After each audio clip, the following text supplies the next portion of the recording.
Kasih Tuhan untuk kuasa hadirat-Mu yang tercurah pada malam hari ini bagi kami semuanya. Terima kasih Bapak Surgawi untuk setiap anak-anak Allah yang telah bergabung malam hari ini bersama-sama dengan kami, baik yang ada di Facebook maupun yang ada dalam Zoom meeting. Kami percaya Tuhan, kami ada di dalam hadirat Allah yang sama. Malam hari ini Tuhan, urapan kuasa-Mu mengalir bagi kami semuanya, menyembuhkan kami, memulihkan kami, menguatkan kami, memberikan kelegaan kepada kami semuanya, sehingga kami ada di dalam hadirat Allah, di dalam kuasa Allah, damai sejahtera Allah melimpah dalam kehidupan kami, kesehatan juga terjadi dalam kehidupan kami. Terima kasih Bapak, kami bersyukur untuk malam hari ini. Bentar kami akan buka hati kami lebar-lebar buat Engkau. Berbicaralah Tuhan bagi kami semuanya, ajar kami supaya kami boleh menangkap, mengerti semua kebenaran-kebenaran-Mu tentang alam roh dan alam materi yang boleh kami pelajari bersama-sama pada malam hari ini. Terima kasih Bapak, kami ucap syukur. Dalam nama Tuhan Yesus, semua yang percaya boleh berkata bersama-sama dengan saya. Amin. Nah, puji Tuhan Bapak Saudara. Nah, semua saya percaya dalam keadaan baik-baik saja, ya. Luar biasa karena Allah kita setia, Dia senantiasa melindungi, memproteksi dalam kehidupan kita. Oke, kita masuk pada minggu yang baru ya, pada bulan Mei di sini. Nah, Saudara, bentar lagi kita mau lebaran. Ya, tapi percaya walaupun ya kita nggak bisa mudik ya, nggak boleh pergi kemana-mana karena memang kondisi lagi masih dalam masa pandemi seperti ini. Tapi walaupun kita ada di rumah, ini merupakan kesempatan dan waktu yang Tuhan berikan ini, kita boleh gunakan untuk menggali setiap kebenaran firman, ya, sehingga hati kita tetap bersukacita dan roh kita dibangun setiap hari dan kita semakin di-upgrade di dalam Tuhan. Amin. Nah, Bapak Saudara, malam hari ini kita akan melanjutkan pelajaran kita menyambung hari Jumat kemarin ya. Sabtu dan Minggu kita akan libur tentang alam roh dan alam materi. Kemarin sudah saya bahas tentang alam roh dan alam materi ini, bahwa alam roh itu lebih real daripada alam materi. Kapan manusia mulai menyadari atau kebalik cara berpikirnya? Mereka mulai mengatakan bahwa alam materi itulah yang real, alam roh itu sulit untuk dijangkau, sulit untuk dideteksi, ya. Boleh dikatakan itu abstrak. Hanya orang-orang tertentu yang punya karunia vision, penglihatan atau mendengar suara Tuhan, mereka yang bisa mendeteksi perkara-perkara di alam roh. Tapi faktanya sebenarnya ya alam roh itulah yang lebih real daripada alam materi. Kenapa bisa kebalik? Karena dosa. Karena dosa manusia terkutuk, lalu manusia harus berfokus kepada materi untuk menggarap bumi ini sampai akhirnya dia menomorduakan Tuhan. Lama-lama kesadaran tentang Tuhan itu lenyap. Yang muncul dalam kesadarannya setiap hari, bangun tidur yang dipikir apa? Duit. Cari duit, cari makan, cari kesenangan, ya. Cari Tuhan, oh nanti kalau sudah semuanya beres, semuanya sudah aku peroleh di dunia ini, ya baru Tuhan. Nah, Tuhan jadi yang nomor kesekian. Karena apa? Kesadaran akan Tuhan sudah mulai berkurang karena adanya sebuah kebutuhan. Nah, ayat-ayat yang seperti kemarin sudah saya bahas, bagaimana itu tetap menunjukkan bahwa sebenarnya yang di alam roh itulah lebih real, termasuk Anda manusia, ya. Anda itu hanya gambarnya Allah. Allah lah yang original, Anda hanya duplikatnya, Anda hanya gambarnya. Jadi kita harus berpikir sekarang lebih tepat bahwa Allah itu lebih penting daripada Anda yang adalah gambarnya. Amin. Nah, Bapak Saudara, malam hari ini kita akan lanjut pelajaran kita tentang alam roh dan alam materi bagian berikutnya, ya. Yang kita bahas malam hari ini adalah ya tentang adanya dua tubuh, ya. Ternyata ada dua tubuh, yaitu tubuh surgawi dan tubuh duniawi, ya. Sebenarnya secara detailnya itu ada 3. Ya, ada 3 sebenarnya, ya. Itu kalau Tuhan Yesus pernah ngalami ada 3 juga, ya. Ada 3 macam tubuh, ya, yakni tubuh jasmani, tubuh roh, ya, tubuh jasmani, tubuh roh, ya, itu waktu Tuhan Yesus naik ke surga, ya. Lalu ada tubuh kebangkitan ketika Tuhan Yesus dibangkitkan. Nah, sebenarnya manusia ini harus mengalami 3 perkara ini. Orang yang percaya kepada Tuhan, Tuhan berkata, tidak percayakah bahwa akulah kebangkitan dan hidup. Orang Saduki enggak percaya adanya kebangkitan. Orang mati, orang beriman akan dibangkitkan. Nah, kita perhatikan saja, kita yang masih mendiami tubuh jasmani ini, kita masih bisa bergerak dengan leluasa. Tapi kalau orang sudah mati, nanti tunggu, kalau dia punya iman, ya, menjadi orang beriman, dialah kandidat yang dibangkitkan, bisa mengenakan tubuh kebangkitan. Tapi kalau mereka masih tinggal, lalu Tuhan Yesus datang ke dunia, ya, di awan-awan menjemput kita, dan Anda masih hidup, Anda boleh rapture. Nah, orang rapture itu dia pakai tubuh roh atau tubuh kemuliaan. Amin. Nah, awalnya, ya, setiap orang yang lahir di bumi ini memiliki 2 tubuh, ya, yakni tubuh jasmani dan tubuh rohani, ya. Nah, sebelum Anda jadi bakal anak, sebenarnya sudah ada Anda di alam roh. Ya, tubuh rohmu sudah ada setelah Anda jadi, ya, karena diberkati suami istri mereka bersatu, lalu ada janin yang bertemu, ya. Nah, disitulah, nah di sini mulai ada identitas roh. Tubuh rohnya sudah ada. Lah tubuh jasmani baru ditenun oleh Tuhan di dalam rahim mami, ya. Nah, di sini ya ada tubuh jasmani, ada tubuh rohani. Nah, nanti pada waktu seseorang meninggal, orang itu akan keluar dari tubuh jasmaninya. Maksudnya tubuh rohnya itu, ya. Tubuh rohnya itu akan keluar dari tubuh jasmaninya dalam tubuh roh, ya. Yang sama persis dengan keadaan tubuh jasmaninya. Nah, ini kalau orang-orang yang bisa melihat vision, ya, ketika mendoakan orang sakit, lalu orang itu tahu-tahu habis didoain meninggal gitu. Nanti keluarnya roh itu mereka bisa melihat, ya. Jadi ada 2 tubuh yang terpisah. Punya kemiripan sama. Tapi yang satu, ya, tubuh daging yang sudah tak bernyawa, yang keluar itulah, ya, mereka rohnya, ya, bersama dengan jiwa dan karakteristik daripada roh orang selama dia ada di dalam tubuh dia yang waktu dia hidup dulu, ya. Nah, sekarang perhatikan di sini. Bila ia mati, ya, manusia itu mati karena mungkin dia sakit jantung, tubuh roh yang keluar ini juga keluar dengan kondisi yang sama, menderita sakit jantung juga. Kenapa? Mereka persis. Karena tubuh roh itu pernah bergabung dalam sebuah kesatuan dengan tubuh fisiknya. Ya. Ketika tubuh fisik ini mengalami penderitaan, tubuh roh yang telah tercetak di dalam dirinya ini, dia juga mengalami hal yang sama. Ya. Ketika orang itu mati karena sakit jantung, tubuh roh yang keluar itu pun masih merasakan sakit jantungnya, ya. Cuman persoalannya roh ini enggak punya jantung. Ya, jantung itu adanya di tubuh fisik. Ya, jantung manusia ini adanya di tubuh fisik, bukan? Nah, roh yang keluar itu tak punya jantung. Tapi ada, ya loh, rasa, ya, perasaan yang ada di dalam jiwa roh tersebut. Kan orang mati itu roh dan jiwanya yang keluar.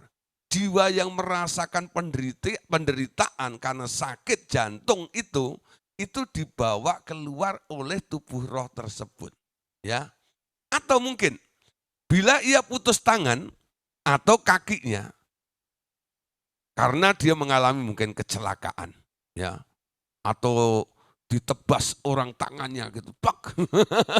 Lalu tangannya putus gitu ya, ada rampok gitu ya, dirampok, dia membela, dia mempertahankan hartanya, lalu dipotong tangannya seperti itu. Nah, atau orang-orang yang dieksekusi gitu kalau macam ya. Nah, disiksa dan sebagainya. Nah, mengalami luka-luka di bagian anggota-anggota tubuhnya.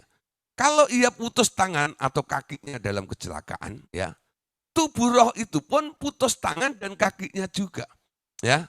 Nah, Bapak Saudara, ini ya sering kita temukan ketika kita melayani seseorang, ya. Ada orang yang merasakan jantungnya itu sakit, ya. Tapi dicek, dibawa ke Harapan Kita sana, rumah sakit jantung ya yang bagus di Jakarta. Lalu dicek di situ, nah, katanya kata dokter ahlinya di situ dibilang jantungnya baik semuanya, ya. Lah, kok bisa seperti itu bagaimana? Ya, lalu karena beberapa dokter tidak mampu menemukan ada masalah di jantungnya, tapi dia merasakan sakit di daerah jantung. Dia mulai cari orang-orang pintar atau orang-orang yang mengerti tentang masalah roh. Ya, kalau orang dunia dia cari paranormal, kalau orang dunia cari sinsai, kalau orang dunia cari ya enggak suhu dan sebagainya. Tapi kalau orang Kristen mulai cari Pak Pendeta. Mulai cari hamba Tuhan, ya. Mulai cari pendoa SOS. Ya. Sekarang pendoa SOS lah. Siapa ya? Cari gitu ya. Nah, ini murid-murid saya banyak pendoa SOS ini. Nah, jadi nanti kalau orang sudah nggak bisa mengandalkan dokter, ya, lalu mulai cari Bapak Ibu Saudara.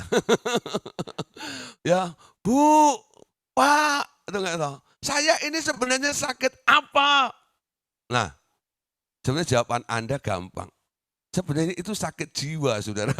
Tapi bukan golongan gila, bukan. Ya toh. Jiwanya yang sakit, atau enggak ya, tapi terbungkus roh. Sehingga enggak mampu mengekspresikan, karena yang mampu mengekspresikan rasa sakit itu kan daging. Orang mati itu minus daging. Akhirnya roh atau jiwa yang terbungkus roh menderita sakit jantung itu, dia cari manusia yang masih hidup, yang punya daging, yang punya karakteristik atau kemiripan. Mungkin sejarah atau kemiripan DNA, gen, kromosom, ya. Nah, itu dijadikan saluran untuk dia bisa transfer, ya, mendarat ke orang tersebut. Pinjem tubuh, ya. Pinjem tubuh. Nah, nanti kita lihat cara penanganannya gimana. Yang disembuhkan sebenarnya bukan orang hidupnya, tapi yang disembuhkan adalah roh dan jiwa yang masuk ke dalam tubuh orang hidup itu. Sebelum kita usir keluar, karena kehadiran daripada roh itu membuat si manusia ini jadi menderita, mengalami sakit. Kita harus keluarkan, bukan? Nah, sebelum kita keluarkan, sekarang kita tahu bahwa anak Allah itu diberi otoritas oleh Bapa untuk memberitakan Injil, baik yang ada di alam materi maupun yang ada di alam roh. Ya, untuk melakukan perubahan baik yang ada di alam materi maupun yang ada di alam roh. Berapa kali saya menyembuhkan roh-roh yang sakit. Bukan orang sakit toh. Karena orang sakit itu sebenarnya bukan tubuh dia yang sakit, tapi kemasukan roh yang sakit. Roh yang sakit itu sebelum saya usir keluar atau tepatnya saya minta Tuhan Yesus mengirimkan malaikat untuk menjemput dan menaruh ke tempat yang telah disediakannya, ya. sebelumnya saya sembuhkan. Ada ya yang orang mengalami migrain terus, kepalanya pening terus ya.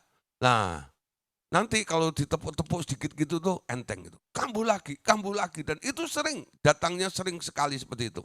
Lalu kami doakan, ternyata dia kemasukan roh, ya dah, yaitu jiwa ya yang terbungkus roh, di mana orang itu pada waktu masih hidup dia pernah jatuh dari genteng ya, kepalanya pecah mati. Jadi rasa sakit kepala itu ya toh, tetap dibawa di alam roh, lalu masuk ke tubuh orang hidup, pinjem untuk merasakan rasa sakitnya. Yang kemasukan itu sekarang kepalanya sakit. Nah, saudara ya, ini penemuan baru saudara. Kalau Bapak Ibu Saudara ya menangani orang sudah Anda tengking, kasih panadol, kasih paramek, kasih insa, macam-macam obat sudah Anda kasih, itu enggak ya? Nah, dokter bikin kalau macam. Nah, coba ya, Anda pakai cara yang modern ini. You know? Coba Anda sembuhkan makhluknya, ya, lalu Anda perintahkan keluar makhluk itu, ya, lah saya percaya nanti pasti akan ada mujizat, ya. Berapa kali orang-orang yang mengalami masalah-masalah seperti itu, kami bisa atasi dengan mudah. Karena kami mulai memahami bagaimana bekerja di alam roh. Betul enggak? Sebenarnya penyakit-penyakit itu adalah roh. Ya, dan juga disebabkan oleh karena kehadiran daripada roh di dalam tubuh orang hidup. Sehingga membuat orang hidup itu mengalami masalah yaitu penyakit. Amin. Nah, sekarang berikutnya saudara ya. Bila orang percaya ya, nanti pada waktu kebangkitan orang-orang mati, ia memperoleh tubuh ya kebangkitan ya, memperoleh tubuh kebangkitan yang mirip dengan tubuh jasmani, tetapi lebih halus dan bersifat roh. Nah, ini janjinya ya. Jadi orang yang percaya kepada Tuhan, orang beriman, nanti beroleh tubuh kebangkitan. Tubuh kebangkitan itu sebenarnya masih bisa dipegang, masih bisa diraba, masih bisa makan. Contoh Tuhan Yesus ya. Nah, itu masih bisa makan ikan goreng, ikan bakar. Ya, dia masih katakan kepada Thomas, kalau kamu nggak percaya, pegang ini, tusukkan tanganmu ke bekas paku di tanganku ini. Thomas gak berani. Ya, nah, kenapa Tuhan Yesus setelah bangkit masih bisa dipegang, masih bisa makan? Karena ya dia memakai tubuh kebangkitan. Karena dia masih ada di bumi selama 40 hari untuk menguatkan murid-muridnya. Setelah murid-muridnya kuat, baru Yesus diangkat ke surga oleh Bapaknya. Amin. Nah, tubuh kebangkitan itu bisa makan dan memegang benda-benda sendiri. Ya, berbeda dengan tubuh orang mati yang tak bisa makan. Ya, atau menikmati makanannya.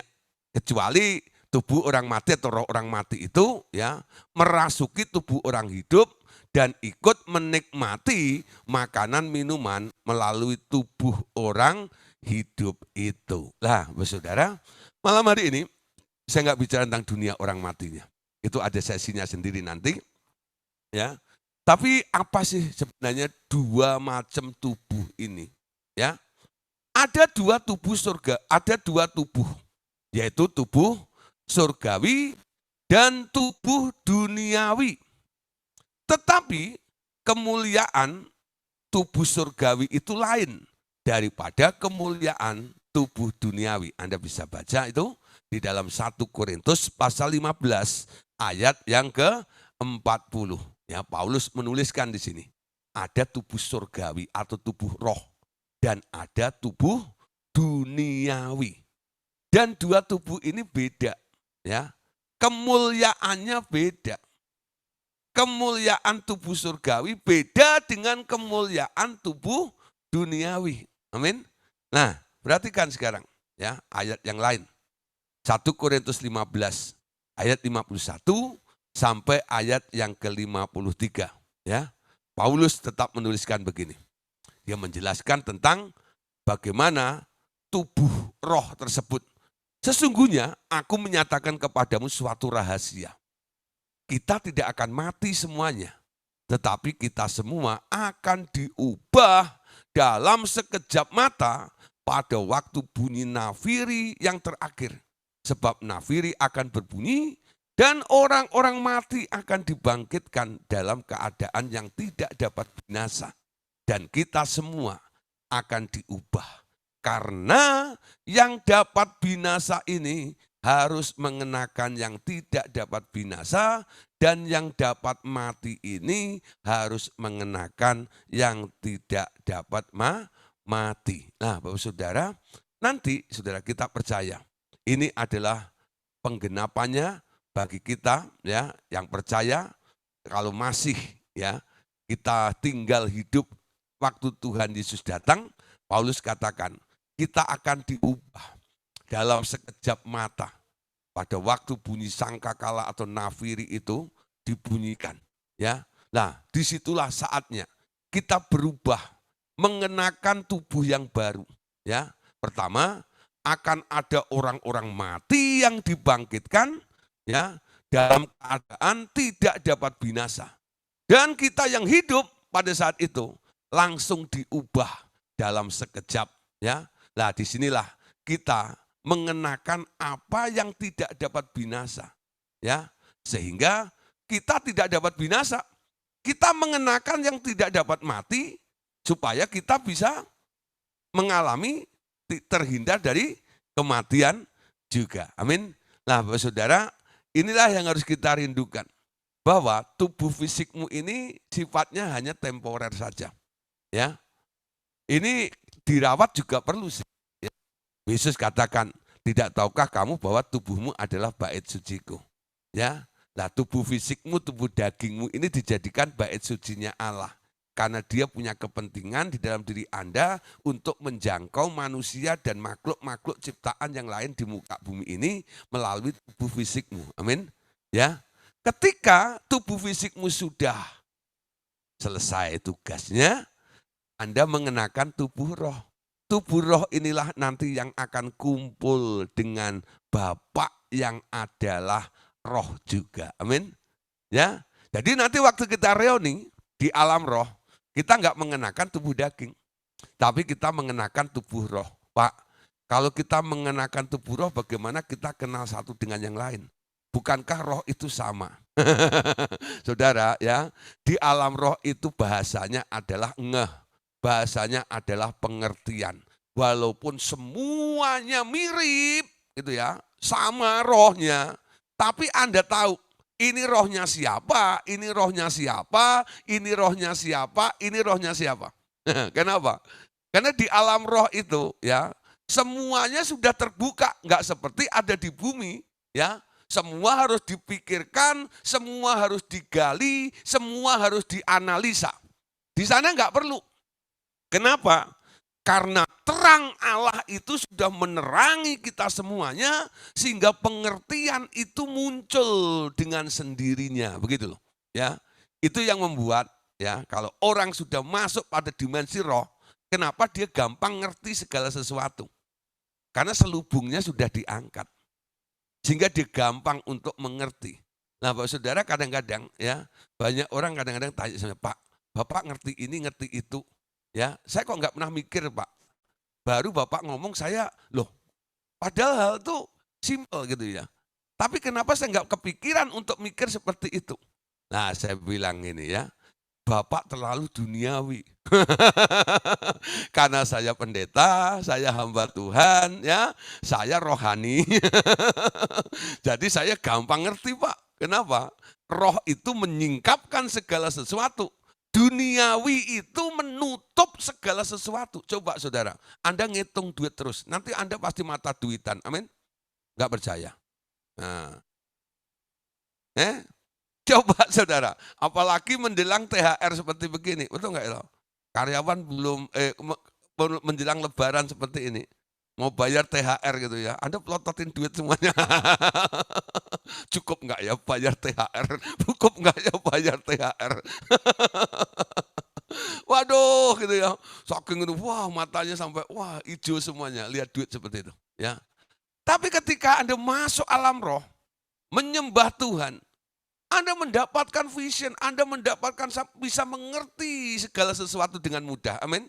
Kenapa? Rohmu yang mendeteksi, memberitahu ya, pikiranmu memberitahu hatimu sehingga Anda menangkap semua rahasia-rahasia dan pengertian.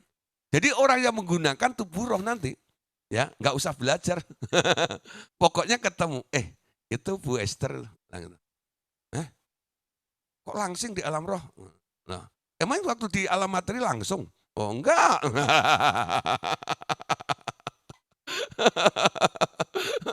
Umpama kebanyakan makan sushi Thai, nah, gitulah ya. Ajak-ajak dia. Oh ya. Nah, nanti pokoknya roh yang sama Anda bisa mendeteksi saja. Amin. Nah, sekarang Saudara ya, rindukan hal itu.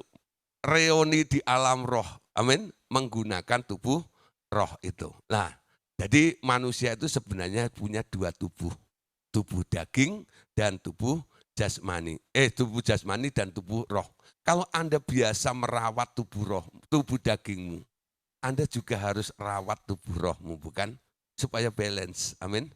Nah, banyak orang kadang-kadang terfokus merawat tubuh jasmaninya di depan cermin bisa 3 jam. Betul enggak? Kalau cerminnya belum pecah, belum kabur. Ya. Nah, tapi untuk merawat tubuh rohnya kadang-kadang masuk dalam hadirat Tuhan, diajak worship aja, ya toh, baru nyembah, oh lama lama kan, oh lama, oh Rena, sampai lihat jam terus gitu ya, lihat jam terus, kok Pak Gideon tuh nggak selesai sih nyembahnya, itu enggak ya, pantatnya panas.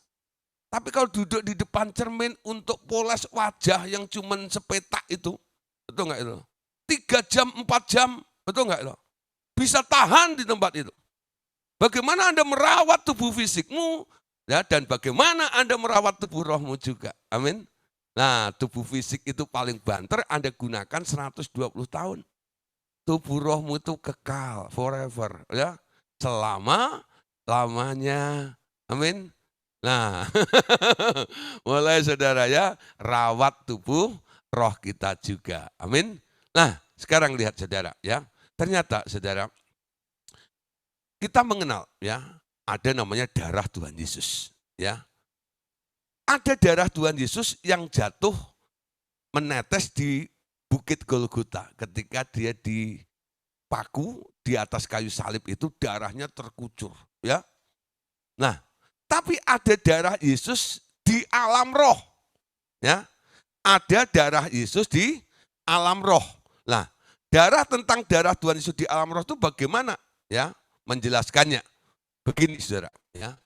Ketika Tuhan Yesus bangkit pada hari Minggu pagi, ya, ia sempat dijumpai oleh Maria Magdalena. Ya. Dan sesudah itu ia pergi kepada bapaknya dengan membawa darahnya sendiri sebagai bukti penebusan bagi manusia. Ya, tapi yang dibawa pastilah bukan darah yang telah diserap oleh ya tanah di Golgota itu.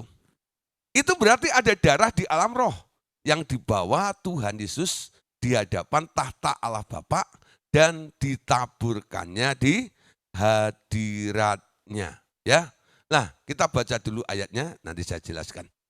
Ibrani pasal 11 ayat yang Ibrani pasal 9 ayat 11 sampai ayat yang ke-12. Mari kita baca sama-sama ya. Tetapi Kristus telah datang sebagai imam besar untuk hal-hal yang baik yang akan datang. Ia telah melintasi kemah yang lebih besar dan yang lebih sempurna yang bukan dibuat oleh tangan manusia. Artinya, yang tidak termasuk ciptaan ini. Dan ia telah masuk satu kali untuk selama-lamanya ke dalam tempat yang kudus. Bukan dengan membawa darah domba jantan dan darah anak lembu, tetapi dengan membawa darahnya sendiri, ya, membawa darahnya sendiri, dan dengan itu ia telah mendapat kelepasan yang kekal. Amin. Nah, Bapak Saudara, Kristus itu imam. Selama dia di muka bumi, dia tidak menjabat sebagai imam, karena di bumi ini sudah ada orang-orang yang ditunjuk untuk menjadi imam di bumi ini, ya. Nah, tapi sekarang kita perhatikan, ya. Ketika Tuhan Yesus telah mati di kayu salib, lalu dia dikuburkan. Nah, pada hari Minggu pagi-pagi Yesus bangkit, dan kebangkitan Tuhan Yesus itu menggemparkan banyak orang. Betul enggak? Ya. Ada yang mulai bilang Yesus itu dicuri oleh murid-muridnya. Ya. Ada yang mulai ketakutan, ada yang kecewa, beberapa muridnya pulang kampung dan sebagainya. Ya. Nah, tapi kita perhatikan, ketika ya Minggu pagi itu Maria Magdalena mau menengok kuburnya Tuhan Yesus. Ya, apa yang terjadi? Didapati kubur itu sudah terbuka. Ya. Dan Yesusnya nggak ada di dalam. Ketika dia sedang sedih, lalu ada ya malaikat atau seorang yang menghampiri Maria Magdalena ini. Dia berkata, "Kenapa engkau mencari yang hidup di antara yang mati?" Ya, dia tidak ada di sini. Dia sudah bangkit. Ya. Mendengar itu dia masih ragu. Dia ngomong sama Petrus. Petrus lari ke kuburan. Dia masuk, dilihat betul. Sudah enggak ada. Ya. Nah, tapi Petrus waktu itu enggak menemukan Yesus. Tapi Maria Magdalena yang mendapatkan jawaban seperti itu. Tapi ketika Maria Magdalena itu mau memegang ya Tuhan Yesus itu, Yesus bilang apa? Don't touch me. Jangan sentuh aku. Apa alasannya Tuhan Yesus nggak mau disentuh oleh Maria Magdalena? Padahal setelah hari berikutnya, Tuhan Yesus sendiri yang datang kepada murid-muridnya, berkumpul dengan murid-muridnya, dan murid-muridnya boleh nyentuh dia. Itu enggak ya? Nah, tapi sebelumnya kenapa Tuhan Yesus gak mau disentuh oleh Maria Magdalena tersebut? Apakah Maria Magdalena itu karena mantan orang berdosa? Oh, bukan masalah itu, saudara. Ya, alasannya bukan itu. Alasannya adalah tadi dikatakan, ya, karena aku belum pergi kepada Bapakku untuk membawa darahku, ya, sebagai jaminan penebusan bagi semua manusia yang percaya nantinya kepadaku. Ya. Nah, ini yang penting di sini ini. Dari sini sekarang kita lihat, sebenarnya darah apa yang dibawa oleh Tuhan Yesus lalu ditaruh di hadapan tahta Allah Bapa itu. Apakah ketika Tuhan Yesus itu keluar dari kubur, dia sebelum naik ke tahta Allah Bapa mau memberikan darahnya ini, ya, menyerahkan darahnya di tahta Allah Bapa itu. Dia mampir dulu ke Bukit Golgota, lalu dia korek-korek tanah di sana, nyari bekas darahnya. Saudara, darah itu sudah ditelan di bumi, ya. Nah, saya sering pakai istilah, darah itu sudah ditelan di bumi dan Golgota itu mewakili mulutnya bumi meminum darahnya Tuhan Yesus. Mulai saat itu, ya, bumi telah dibeli kembali oleh Tuhan Yesus. Ya, transaksi sudah dilakukan di situ. Nah, ketika habis Tuhan Yesus disalib, itu kan terjadi geledek, kilat, lalu hujan, itu enggak? Nah, darah itu sudah terserap di bumi semuanya. Bagaimana Yesus bisa ambil darah itu? Nah, pertanyaannya, darah apa yang dibawa Yesus di alam roh? Dan kalau hari ini Bapak Ibu Saudara berdoa atau menyanyi, darahnya amat kuasa sucikan dari dosa. Darah yang mana itu? Darah yang mana? Nah, kadang-kadang kita salah membayangkan. Karena Anda tidak mengenal, Anda tidak mengetahui sebenarnya darah apa yang dibawa oleh Tuhan Yesus ketika dia menghadap tahta Allah Bapa sebelum dia balik lagi ke bumi menguatkan hati murid-muridnya itu. Ya, itu sebenarnya darah di alam roh. Loh, kok ada darah di alam roh? Bagaimana Pak mekanismenya? Bagaimana terjadinya? Kok Yesus punya darah di alam roh? Saudara, Tuhan Yesus itu pernah disembelih oleh Bapaknya sebelum dia turun di bumi. Ya, ketika dalam rangka menciptakan manusia, ya, plan manusia ini, lalu Allah Bapak ini mulai bilang begini, manusia ini kita mau taruh di bumi ya, nanti kita dekatkan sama si iblis supaya dia bisa pengaruhi si Lucifer itu supaya bertobat. Tapi ternyata, betul enggak? Lucifernya enggak bertobat. Manusianya yang malah dipengaruhi oleh Lucifer. Nah, sekarang sebelum manusia itu ditaruh, bapaknya ini punya plan A, plan B. Plan A-nya apa? Dia andalkan Adam, ya, manusia itu untuk menang dengan si Lucifer. Plan B-nya, kalau sampai manusia itu kalah, bagaimana menebus manusia ini? Bagaimana memperbaiki gambar Allah itu bagaimana? Nah, harus ada yang menebusnya. Siapa yang menebusnya? Lalu Bapak menunjuk si anak. Yesus, kamu nanti yang akan menebusnya. Bagaimana caranya? Nah, kamu adalah anak domba yang disembelih. Dalam kitab Wahyu ditulis ya. Nah, Yesus itu sudah disembelih sebelum dunia dijadikan. Nah, sekarang lihat ya. Jadi sudah ada darah di alam roh. Lalu untuk pertanyaan, Pak, kalau sudah ada darah di alam roh, kenapa manusia nggak ditebus aja dengan darah itu tanpa Yesus harus turun ke dunia dan mati di kayu salib? Loh, saudara, ya, sekarang ya, secara roh, secara hukum, itu bisa dilakukan.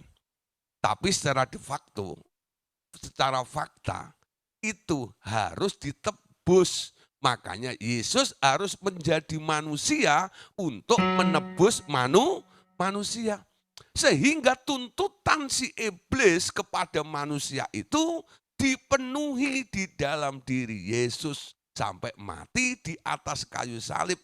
Dan ini sekalian oleh Bapaknya dijadikan ajang untuk melihat atau menyekolahkan Yesus di bumi ini supaya Yesus itu lulus cum laude, ya, mendapat gelar doktor. Doktor apa? Doktor dalam kesetiaan. Ya, kesetiaannya luar biasa. Nah, ya, jadi yang dibawa oleh Tuhan Yesus naik ke tahta Allah Bapa itu bukan darah fisik yang di Golgota, tapi darahnya yang ada di alam roh. Lah buat apa Bapak Ibu Saudara? Darah itu ditaruh di tahta Allah Bapa. Ya, ternyata darah itu sekarang berfungsi untuk memperdamaikan segala makhluk baik yang ada di bumi, di alam materi maupun yang ada di alam roh. Ya, nah ayatnya di mana? Harus tahu orang RTM. Kolose 1 ayat 19 sampai ayat yang ke-20. Ya, perhatikan. Karena seluruh kepenuhan Allah berkenan tinggal di dalam Dia. Dan melalui Dialah Allah memperdamaikan segala sesuatu dengan dirinya. Baik yang ada di bumi maupun yang ada di surga. Sesudah Ia mengadakan, perhatikan, pendamaian dengan darah salib Kristus. Ya, mengadakan pendamaian dengan darah salib Kristus. Lah, Bapak Saudara, ya, perhatikan. Sekarang darah Tuhan Yesus ini disediakan untuk memperdamaikan segala makhluk. Nah, tugas daripada kita yang telah ditebus dan mengetahui tentang fungsi darah Yesus ini, sekarang harus kita gunakan sebaik-baiknya, semaksimal mungkin, ya, dalam menangani kasus, ya, apalagi sedang mendoakan banyak orang seperti ini, darah Yesus ini, ya, ini penting. Kalau Anda tahu ada makhluk-makhluk yang belum berdamai dengan Bapa, Anda boleh pakai darah Tuhan Yesus untuk mendamaikan segala makhluk itu supaya berdamai dengan Bapa. Amin. Ya. Darah Yesus menyelamatkan, memperdamaikan segala makhluk. Bagaimana bisa? Ya, itu terjadi. Harus ada yang menawarkan. Siapa yang menawarkan? Yang menawarkan Bapak Ibu Saudara. Jangan ragu-ragu. Berapa kali saya tawarkan darah Tuhan Yesus ini kepada makhluk-makhluk yang saya jumpai pada orang-orang yang kami layani. Ya, tahu enggak? Tuhan Yesus telah mati bagi kita semuanya. Dan darahnya sekarang disediakan bagi kita semuanya, termasuk kamu. Kalau kamu mau terima Tuhan Yesus, nanti darah Tuhan Yesus akan menyucikan semua dosamu, ya, menghapus semua pelanggaranmu, dan kamu akan diperdamaikan dengan Bapa. Kamu enggak masuk neraka nanti. Tapi kamu kembali kepada Bapa. Mau enggak nanti? Emang masih boleh. Lah, kan tinggal kamu mau atau tidak. Nah, nanti tergantung boleh atau enggaknya. Itu tergantung Bapak sendiri. Ya. Sekarang darah itu ada di tangan Bapak karena diserahkan oleh Yesus, ya, ditaruh di depan Bapak. Ya. Tugas kita hanya membawa orang ini mempercayai adanya darah Yesus yang sanggup dan mampu untuk memperdamaikan mereka semuanya. Jadi jangan hanya jago tengking saja. Ya, keluar dalam nama Yesus. Wah, ya. Dulu itu saya pakai seperti itu. Ada enggak? Tapi Roh Kudus bilang itu cara kampungan. Karena masih menggunakan kekuatan jiwa. Misalnya gitu ya. Nah, Injil itu adalah kabar baik. Betul enggak? Kabar baik bagi semua makhluk. Ya. Solusi way out daripada semua makhluk itu cuma satu. Injil sebenarnya. Ya. Lah Anda harus mampu untuk berdialog dengan mereka. Jadi mulai buang kegeraman di dalam hidup Anda. Orang tengking, orang suka nengking-nengking itu sebenarnya dalam dirinya ada geram sebenarnya. Ada jengkel, ada marah, sehingga dia main tengking. Tapi kalau hatimu penuh dengan kasih, Anda akan dengan rela tongkrongin, ajak ngobrol, nasihati dia, supaya dia berbalik kepada Tuhan. Amin. Gak banyak orang mau lakukan seperti itu. Memang kalau Anda jadi orang tengking, itu Anda dilihat hebat sekali. Kenapa? Ketika Anda katakan, ya keluar, lalu iblisnya terbirit-birit. Itu enggak itu? Hebat juga ya omonganmu. Wah, siapa dulu dong bapaknya? Nah, betul enggak? Ya. Tapi saudara, ya, kalau Anda lakukan dengan cara persuasif, ya, ketika Anda lakukan dengan cara persuasif, ya, apa yang Anda lakukan, saudara? Ya, ketika Anda lakukan dengan cara persuasif, banyak orang nggak bisa terima, ya, banyak orang nggak bisa terima, ya. Nah, jadi banyak orang nggak bisa terima dengan keadaan seperti itu, ya, ya. Nah, jadi sekarang kita harus tahu, ya, apa yang harus kita lakukan semuanya. Ya. Jadi darah Tuhan Yesus itu bukan sesuatu yang Tuhan mau, ya, yang lihat saja dalam kehidupan kita. Ya.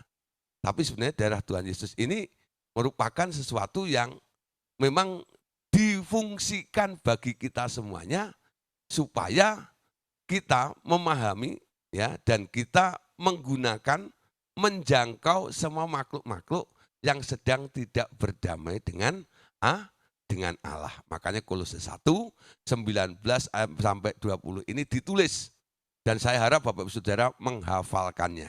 Ya, karena seluruh kepenuhan Allah berkenan tinggal di dalam dia. Dan melalui dialah Allah memperdamaikan segala sesuatu dengan dirinya. Baik yang ada di bumi maupun yang ada di surga.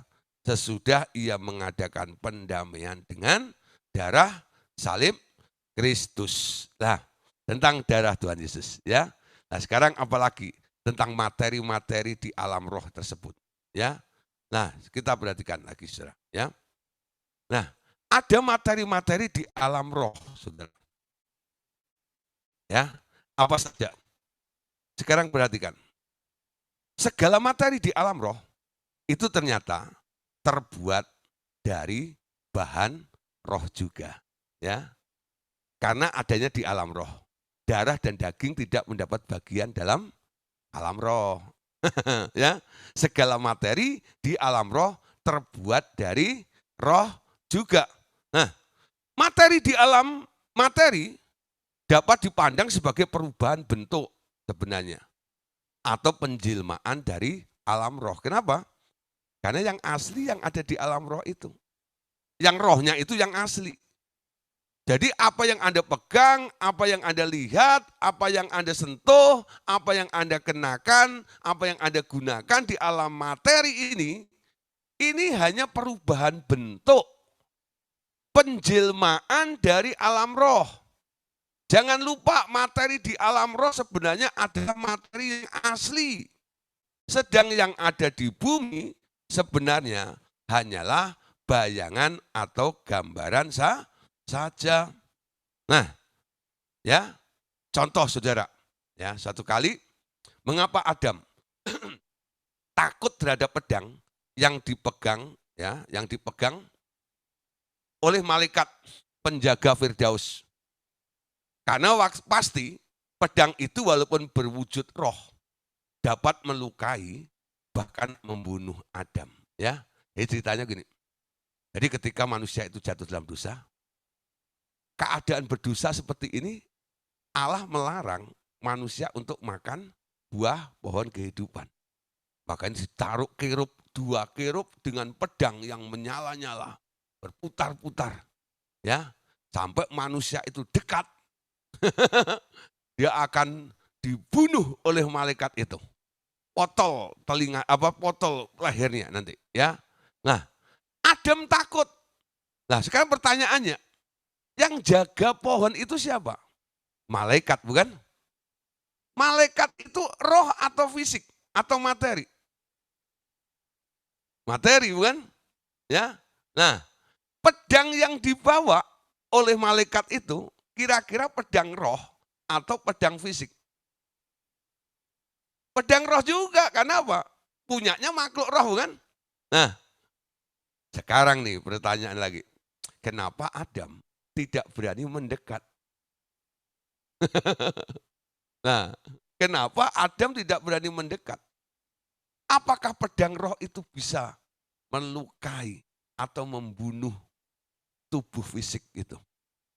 Kalau nggak bisa, kenapa Adam takut? Ya. Nah, dari sini sekarang kita bisa menyimpulkan. Ya, walaupun itu kelihatannya nggak bisa dipegang, betul nggak?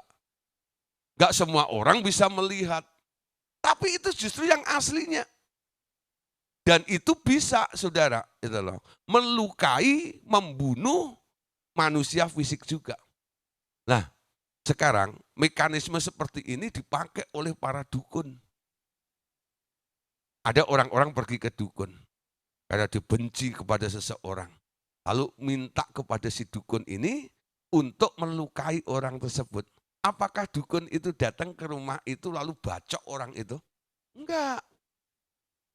Dukun pakai senjata di alam roh untuk melukai orang yang dituju itu. Sehingga orang yang dibayangkan oleh dukun itu atas dasar suruhan dan dibayar oleh orang itu, si dukun itu akhirnya melakukan penyerangan kepada orang yang dimaksudkan tadi. Orang itu kena masalah, kena ya luka, mengalami luka, tapi bukan dengan pedang fisik, tapi dengan pedang roh. Betul enggak? Nah sekarang kita sebagai orang Kristen harusnya lebih ngerti daripada dukun. Bahwa alam roh itu lebih real daripada alam materi. Karena semua yang ada di alam materi ini hanya perubahan atau penjilmaan dari apa yang ada di alam roh. Ya, Ibrani pasal 11 ayat yang ketiga. Kita baca ya. Ibrani 11 ayat yang ketiga. Nah, Ibrani 11 ayat yang ketiga. Mari kita lihat sama-sama ya. Karena iman kita mengerti bahwa alam semesta telah dijadikan oleh firman Allah sehingga apa yang kita lihat telah terjadi dari apa yang tidak dapat kita lihat. Sekali lagi ya, perhatikan. Ayat ini mungkin Bapak Ibu Saudara sudah sering baca, tapi Anda lewatkan saja. Karena Anda pikir ayat ini tak terlalu penting dan mengena dalam kehidupan Anda, karena nggak ada urusan dengan duit, dengan kebutuhan Anda. Tapi ini prinsip dasarnya. Ibrani 11 ayat yang ketiga dikatakan karena iman kita mengerti bahwa alam semesta ini telah dijadikan oleh firman Allah. Nah, semua itu materinya adalah firman. Sehingga apa yang kita lihat telah terjadi dari apa yang tidak dapat kita lihat. Amin. Bagian B-nya ini garis bawahi sampai bolong. Ya, tandai ya di handphone suci Anda, highlight ya. Kalau Alkitab Anda yang buku ya, garis bawahi sehingga apa yang kita lihat telah terjadi dari apa yang tidak dapat kita lihat. Ya. Apa yang kita lihat? Nah, sekarang Bapak Ibu Saudara lihat apa? Coba lihat di sekitar Anda. Coba apa yang Anda lihat? Lalu Anda mikir, seperti apa yang dikatakan firman ini. Ya, bahwa apa yang kita lihat telah terjadi dari apa yang tidak dapat kita lihat. Jadi sebelum benda itu ada secara fisik di depan Anda, sebenarnya dia sudah ada di alam roh. Gak percaya? Contoh, ya, di depan Anda ada TV, ya, ya, atau ada meja, ya paling banyak meja ya, semua kan duduk ini. Nah, di depan Anda ada meja, betul nggak? Nah, apa yang sedang Anda lihat, meja itu ya, telah terjadi dari apa yang tidak dapat Anda lihat. Jadi sebelum ada fisiknya ini, mejanya sudah ada atau belum? Banyak orang bilang belum ya, karena belum dilihat. Tapi orang beriman, dia bilang sudah ada. Bagaimana? Bagaimana ada meja di depan Anda? Karena ada yang membuatnya. Bagaimana orang itu membuat meja? Dia enggak langsung potong-potong kayu, enggak. Dia rancang dulu. Betul enggak? Dia rancang dulu. Dia pikirkan dulu. Kira-kira seberapa besar meja yang akan dibuat, seberapa tinggi meja yang akan dibuat, nanti warnanya kira-kira apa, betul enggak? Karena mau ditaruh di mana, betul? Ya, sudah ada enggak mejanya? Sudah, di pikiran orang si tukang itu, betul enggak? Tapi belum Anda lihat di depan Anda, tapi sudah ada di benak, di dalam pikiran. Alam pikiran itu roh. Ya, contoh ya. Nah, nanti si tukang ini mulai memberitahu kepada Anda, aku mau buat meja seperti ini. Jadi apa yang ada di dalam benak daripada si tukang ini mulai dituang kepada Anda. Anda mulai menangkap gambarannya, bukan? Ya. Lalu Anda agree, ya oke, aku bayar. Lalu dia buat, jadilah materinya. Amin. Aslinya di mana? Aslinya di dalam otaknya si tukang itu. Nah, kalau Anda mungkin yang mempengaruhi nih supaya si tukang itu berpikir, ya bisa juga. Anda pengen meja seperti ini, Anda ngomong sama si tukang itu, Anda bayar tukang itu membuat mejanya, lalu meja itu dikasih kepada Anda. Jadi seperti apa yang Anda pikirkan? Bisa, ya. Jadi apa yang Anda lihat sekarang ini terjadi dari apa yang ada di alam roh. Amin. Mana yang asli? Yang dulu itu yang asli. Ini hanya penjelmaan. Ini hanya gambar. Amin. Ya. Nah, ini hanya gambar saja, ya. Jadi kita lihat sekarang. Anda harus sadari materi-materi di alam roh, membuat materi di alam roh itu lebih gampang daripada membuat materi di alam materi ini. Amin. Nah, mulai belajar berpikir yang benar, berpikir yang mulia, berpikirlah yang indah. Amin. Nanti Anda akan membentuk materi-materi di alam rohmu, sesuatu yang mulia, sesuatu yang indah, sesuatu yang baik juga. Amin. Nah, orang yang pikirannya stres, sebentar lagi dia jadi orang stres, atau enggak?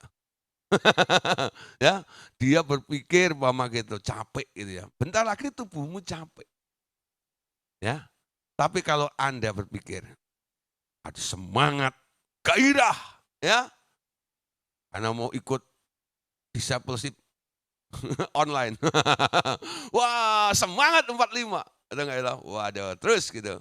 Nah, Anda apa yang terjadi? Anda stay. Waduh, jam 7 ini. Ya, saya enggak mau ketinggalan.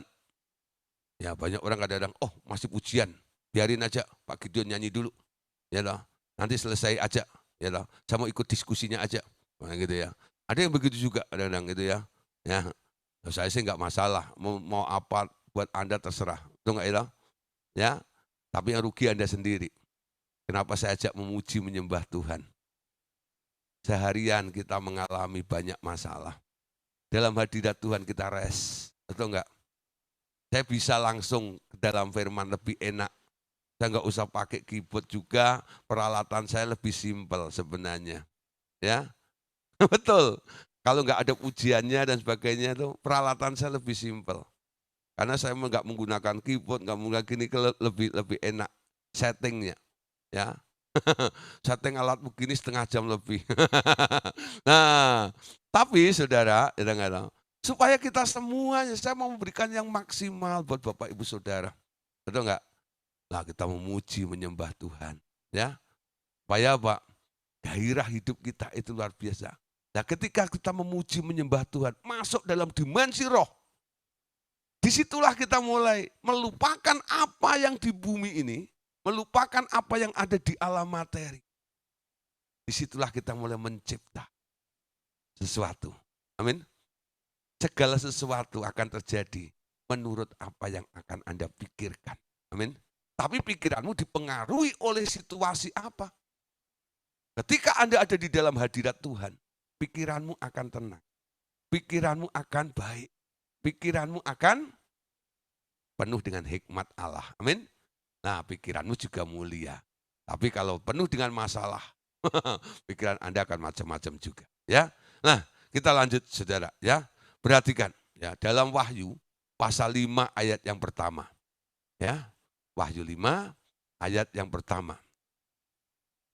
Maka aku melihat di tangan kanan dia yang duduk di atas tahta itu sebuah gulungan kitab yang ditulisi sebelah dalam dan sebelah luarnya dan dimeterai dengan 7 meterai.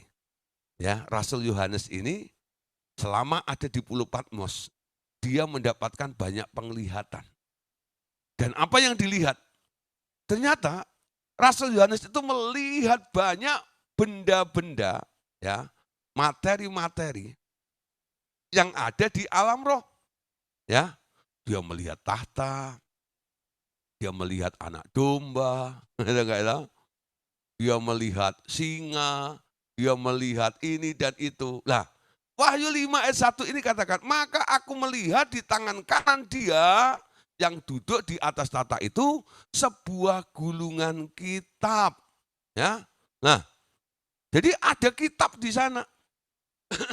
Nah, kalau di bumi ini ada Alkitab. Di alam roh ada juga Alkitab. Kitab buku itu ada. Jadi sebelum ada buku di muka bumi ini, ya loh, ada pabrik kertas lalu bikin buku. Zaman saya sekolah dulu bukunya Leces namanya. Ya. Lices atau Leces lupa itu ya. Nah, itu mereknya itu ya. Leces itu zaman SD saya itu ya. Ya. Ya, oh sekarang kan macam-macam bukunya ya, ada yang Kiki, ada yang Kakak gitu ya. Nah, aneh-aneh sekarang ya. Dulu cuma satu tuh, leces itu ya. Nah, kalau zaman nenek saya kalau katanya nulisnya pakai daun. Ya. Cuma ada buku. Nah, saudara, ya, ternyata di alam roh itu jauh sebelum ada di bumi ada pabrik kertas, itu sudah ada buku, ada gulungan kitab di sana, ya.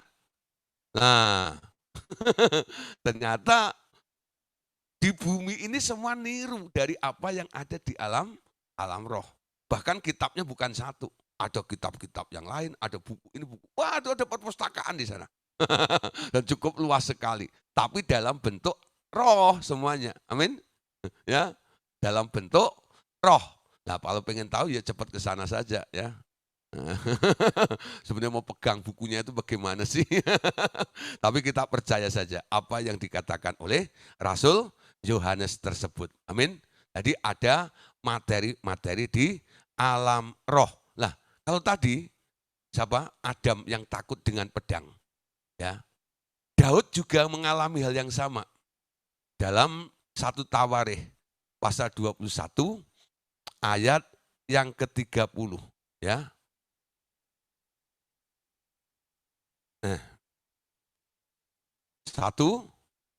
Tawarikh 21 sampai ayat yang ke-30. Tetapi Daud tidak berani pergi ke sana berhadapan dengan Allah untuk menanyakan petunjuk ya, untuk menanyakan petunjuknya sebab ia takut kepada pedang malaikat Tuhan itu ya. Jadi ada yang menghadang. Ada yang menghadang Daud. Kalau Tuhan nggak berkenan ya, manusia itu mungkin hatinya terus kecenderungannya pengen menerobos. Kadang-kadang Tuhan menghambat. Kalau orang itu cukup peka, ya di depan ada malaikat. Nah, malaikat itulah warningnya. Anda boleh atau enggak. Terus nekat atau enggak. Nah, kalau Daud lewatin malaikat itu, kira-kira apa yang terjadi? Daud mati dibunuh malaikat. Betul enggak? Karena apa? Dia nekat untuk menerobos, meminta petunjuk kepada Allah. Ya. Tapi Daud ketika dia sadar ada malaikat di depannya, Daud mengurungkannya. Dia selamat. Nah, contoh lain ya. Nah, yang enggak tulis di sini, Biliam. Anda tahu ya? Biliam itu seorang nabi. Tapi nabi upahan, ya. Dia sebenarnya seorang nabi untuk memberkati bangsa Israel. Ketika diupah oleh Balak, dia mau datang ke sana. Untuk apa?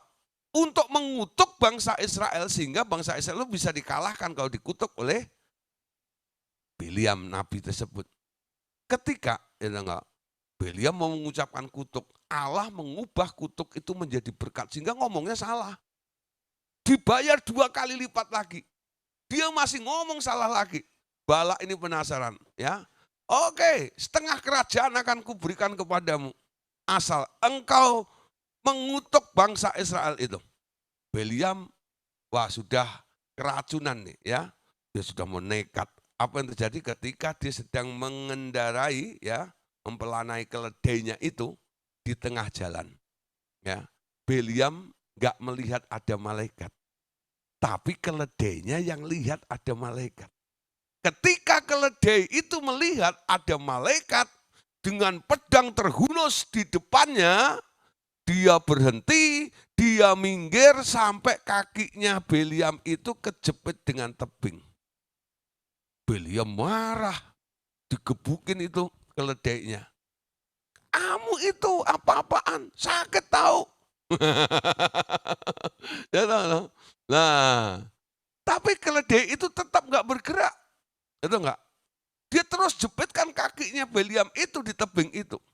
Sampai akhirnya Beliam itu turun, itu enggak tahu, mau hajar keledai itu. Ya, ketika Beliam ya melihat ke depan, dia melihat ada malaikat di depannya dengan pedang terhunus. Dia baru nyadar, oh keledai itulah berhenti karena dia melihat malaikat. Ya, karena melihat malaikat. Dari sini saya mulai memperhatikan ya, manusia itu unik aneh juga ya. Ketika ada malaikat di depannya, harusnya manusia yang lebih cepat tahu ada malaikat daripada binatang itu ya. Kenapa keledainya yang lebih cepat tahu ada malaikat di depannya? Dan Beliam yang harusnya seorang nabi, visionnya tajam itu harusnya lebih cepat juga ya. Tapi kenapa kalah dengan keledai? Karena Beliam matanya sudah tertutup dengan upah. Ya, matanya sudah tertutup dengan upah. Mata hatinya sudah buta. Ya, dibutakan dengan upah tadi itu. Sehingga nggak bisa melihat malaikat. Banyak orang binasa karena mata hatinya gelap. Orang yang mata hatinya gelap gampang dibunuh setan kadang-kadang. Ya, kenapa? Dia nggak melihat ada bencana di depannya, dia jalan terus. Karena mata hatinya gelap. Kenapa gelap? Karena mengejar sesuatu yang bersifat materi atau duniawi. Ya, tapi orang yang mengejar Allah, hatinya akan terang. Diterangi oleh Allah sendiri. Amin. Nah, Bapak Saudara, ya. Jadi perhatikan sekarang. Jadi bicara tentang alam materi dan alam roh.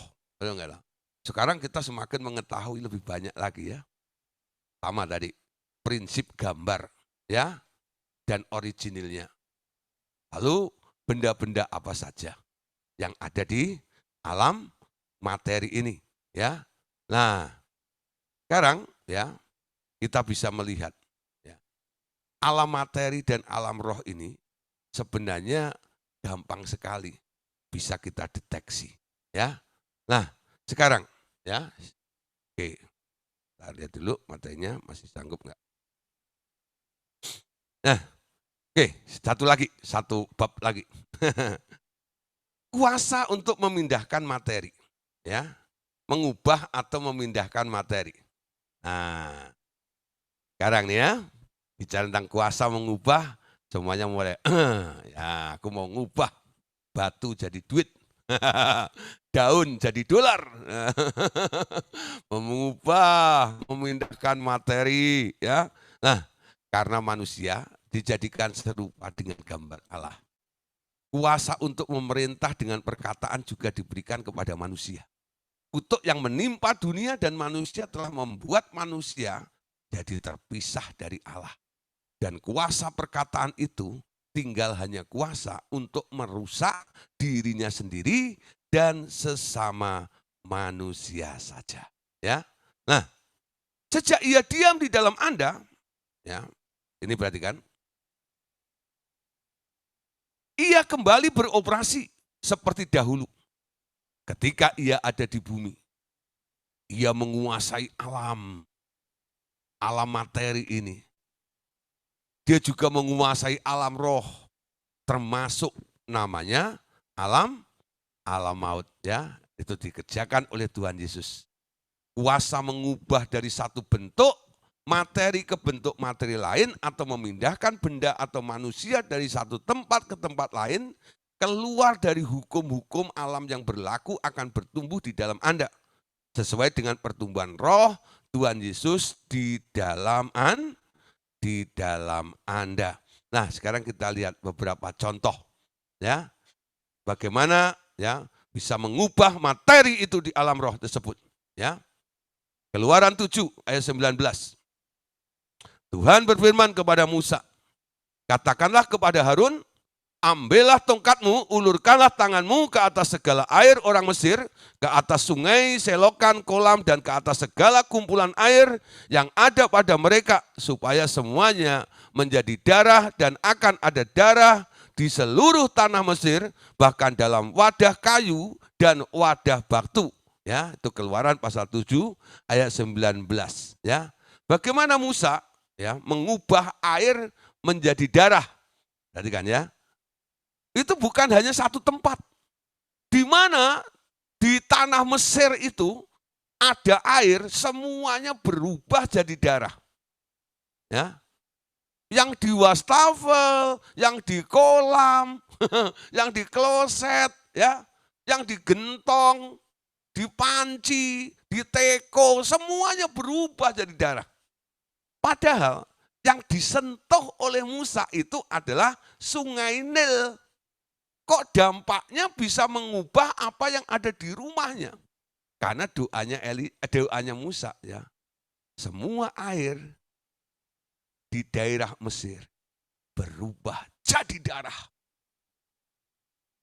Ya. Ya, sampai yang di istana semuanya berubah jadi darah itu. Wow, ya. Musa diberi kuasa.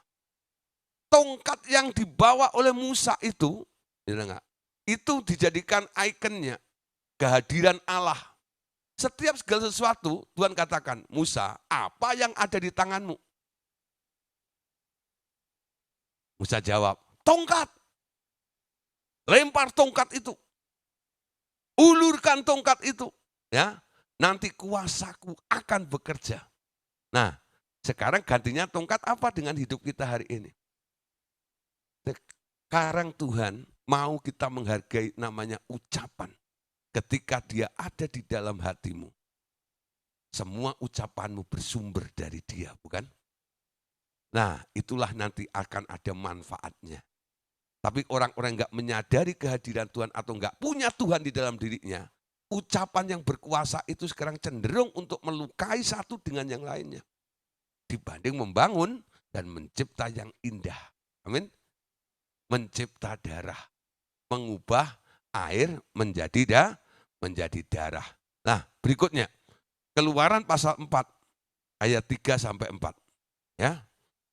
Firman Tuhan, lemparkanlah itu ke tanah. Dan ketika dilemparkannya ke tanah, maka tongkat itu menjadi ular, sehingga Musa lari meninggalkannya. Tetapi firman Tuhan kepada Musa, ulurkanlah tanganmu dan peganglah ekornya. Musa mengulurkan tangannya, ditangkapnya ular itu, lalu menjadi tongkat di tangannya. Nah, Bapak Saudara, kita perhatikan di sini, ketika Musa ya ditantang oleh para kasdim itu, mereka bikin mujizat, ya, mengubah tongkat mereka jadi ular. Musa lempar juga ularnya, tongkat Musa berubah jadi ular. Gimana dari kayu itu enggak itu berubah jadi ular. Ya, ini bukan sekedar lagunya Kus Plus, bukan lautan, hanya kolam susu. Ya. Kail dan jala untuk menghidupimu. Tongkat kayu dan batu jadi tanaman. Tongkat apa saudara? Tongkat Musa. Ini bicara tentang otoritas, ya, kuasa, ya. Sekarang yang ada di dalam ucapan kita itu. Nah, Yohanes pasal 2 ayat 9 yang saya bahas kemarin ya. Setelah pemimpin pesta itu mengecap air yang telah menjadi anggur itu, dan ia tidak tahu dari mana datangnya, tetapi pelayan-pelayan yang mencedok air itu mengetahuinya, ia memanggil mempelai laki-laki itu, ya. Nah, ini Anda lihat, ya, Yesus mengubah air menjadi anggur. Bisa terjadi kok. Yesus lakukan. Dia nggak peres dulu dari buah anggur. Dia ubah dari air biasa ini bisa menjadi anggur dengan apa? Dengan otoritas. Ibunya yang ngerti mekanismenya. Dia katakan kepada pelayan itu, nanti apa saja yang dikatakannya kepadamu, lakukanlah tanpa banyak cincong, ya, tanpa banyak protes. Pokoknya apa yang dikatakan Yesus, lakukan. Yesus bilang, isi tempayan itu dengan air. Setelah penuh, cedok, bawa ke pemimpin pesta. Nah, perhatikan ayat 9-nya. Setelah pemimpin pesta itu mengecap air yang telah menjadi anggur itu, dan ia tidak tahu dari mana datangnya. Tetapi pelayan-pelayan yang mencedok air itu mengetahuinya. Ia memanggil mempelai laki-laki itu, ya. Nah, sekarang lihat ya, bagaimana mujizat terjadi karena taat dengan omongan Yesus. Kenapa omongan Yesus bisa? Karena omongan Yesus konsisten, ya. Nah, satu hal lagi. Nah, contoh Kisah 8 ayat 39. Setelah mereka keluar dari air, Roh Tuhan tiba-tiba membawa Filipus pergi, dan pegawai istana itu tidak melihatnya lagi. Ia meneruskan perjalanannya dengan sukacita. Ya, suatu hari Filipus ini jadi asik-asik nyantai gitu. Lalu disuruh Tuhan untuk mengejar kereta. Kejar itu. Ada orang yang membutuhkan pertolonganmu. Tadi kejar gitu ya. Ternyata betul ada sida-sida Ethiopia sedang membaca kitab Yesaya, tapi dia tidak mengerti. Lalu Filipus bilang, Om. Lagi baca apa Om? Oh, lagi baca ini. Ngerti enggak? Oh, enggak ngerti. Boleh enggak saya jelaskan? Oh, boleh. Silakan naik ke atas. Lalu dijelaskan sama Filipus. Ketika dijelaskan sama Filipus, sida-sida Ethiopia itu terketuk hatinya. Dia bertobat. Lalu dia jalan dengan Filipus naik kereta itu. Ketika melihat air, dia bilang, dia memutuskan, baptis aku dong. Ya, keduanya turun ke dalam air. Nah, ini menunjukkan saudara bahwa baptis yang benar itu selam. Ya, kalau cuma percik, harusnya sida-sida Ethiopia itu kan punya air minum, itu enggak itu. Filipus nggak usah repot-repot, ambil aja sedikit di tangannya, gitu aja, dipericik di mukanya aja kan udah beres ya. Nah, kenapa mesti turun ke dalam air? Berarti diselam, ya.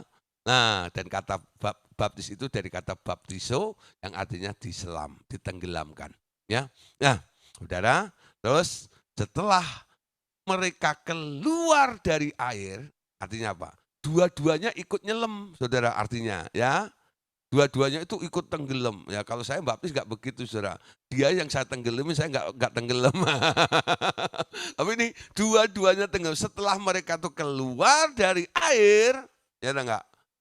Sida-sida Ethiopia itu kaget. Karena Filipusnya nggak ada. Ya sudahlah, dia balik ke kereta. Dia lanjutkan perjalanannya. Ketika sampai di Asdod, ya, dia kaget. Loh, itu kan orang yang baptis saya tadi. Didatengin kok, loh bro, kok udah nyampe di sini bagaimana? Wah, saya diraibkan oleh Tuhan, ya, lebih cepat, ya. Itu sama seperti Elia, betul nggak ya? Dia lebih cepat lari daripada kudanya Ahab. Bagaimana bisa mengalami percepatan seperti itu? Karena dipindahkan oleh Tuhan dari tempat satu ke tempat yang lainnya. Jadi dimensi roh itu seperti itu. Ada kuasa untuk memindahkan dan mengubah di alam roh. Orang yang hidup dalam roh itu gampang. Ya, tubuhnya pun nanti enteng. Ya, kenapa? Ini cuma gambar. Kalau aslinya pergi, gambarnya juga ikut pergi dengan mudah. Betul enggak? Nah, coba nih ada gambar di tembok ini ya. Kalau saya angkat tangan saya begini, gambar saya yang di bawah sana ikut pindah dengan cepat juga. Kalau Anda suruh pindah gambarnya sampai kapanpun, gambar itu nggak bisa pindah. Kecuali Anda angkat atau pindahkan aslinya. Bekerja di alam roh itu jauh lebih efektif daripada bekerja di alam materi. Amin. Nah, sekarang ngerti ya. Jadi memindahkan di alam roh. Cepat sekali. Nah itu nanti kalau saya dapat pada satu tingkat seperti itu, saya kemana-mana tuh nggak usah naik pesawat nih. Cling, gitu, sampai ke Cikupa. Cling, sampai ke Pontianak.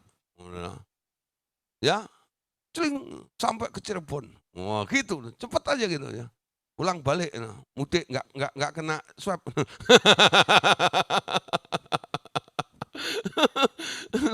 Bisa seperti itu pindah, itu enggak hilang. Nah, bisa terjadi ya. Tapi itu kayaknya ya kalau nggak dibutuhkan, sekarang sudah ada sarana prasarana. Tapi kalau Tuhan inginkan, sekarang kita bisa belajar tentang 7 roh bukan ya? Saya tetap ada di sini, tapi salah satu daripada 7 roh saya bisa mengunjungi beberapa orang yang ada di sana. Ya, itu yang mulai terjadi seperti itu. Ya, ada orang-orang di pulau lain, di tempat lain yang mulai mengatakan, "Pak, Bapak ajarin saya ya. Bapak doain saya ya." Loh, kenapa? Itu manifest daripada 7 roh yang ada dalam diri saya. Hingga beberapa orang mulai berkomen seperti itu, ya. Tapi kalau diraibkan keseluruhannya, saya belum. Nanti kalau sudah ngalami, nanti saya kasih tahu Bapak Saudara ya. Itu cerita kelanjutannya nanti. Oke, ya. Malam hari ini ya kita selesai sampai di sini ya. Besok kita akan lanjutkan bagaimana tentang multiplikasi di alam roh. Lah, multiplikasi di alam roh. Lah, 100.000 jadi 100 juta gitu. Bukan itu saudara ya. Multiplikasi di alam roh ya. Perhatikan. Besok contoh-contohnya banyak. Tuhan Yesus pernah buat multiplikasi bukan? Nah kalau itu dibutuhkan tentang materi, saya percaya juga bisa kita kerjakan di dalam Tuhan. Amin. Tuhan Yesus memberkati kita semuanya.